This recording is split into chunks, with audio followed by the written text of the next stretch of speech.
બનાસકાંઠાની વાત કરીએ તો બનાસકાંઠામાં ગ્રાન્ટેડ માધ્યમિક અને ઉચ્ચતર માધ્યમિક શાળામાં 31 જેટલા આચાર્યની ઘટને લઈને જિલ્લા શિક્ષણ વિભાગ દ્વારા ખાલી પડેલ જગ્યાઓ પૂર્ણ કરવાની પ્રક્રિયા હાથ ધરવામાં આવી છે।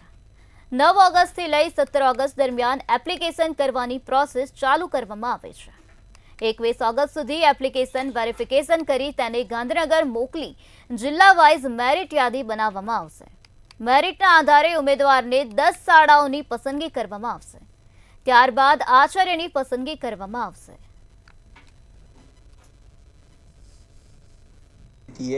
31 શાળાઓની અંદર આચાર્યોની ઘટ છે, એટલે કે 31 શાળાઓની અંદર આચાર્યોની નવીન ભરતી થનાર છે। હાલના સમયે 9 તારીખથી લઈ 9 ઓગસ્ટથી લઈ ઓનલાઈન એપ્લિકેશન કરવાની પ્રોસેસ ચાલુ છે। તેમજ આની સાથે સાથે સરકારી ગર્લ્સ શાળાની અંદર અત્યારે ડોક્યુમેન્ટ વેરિફિકેશનની કામગીરી પણ ચાલુ છે।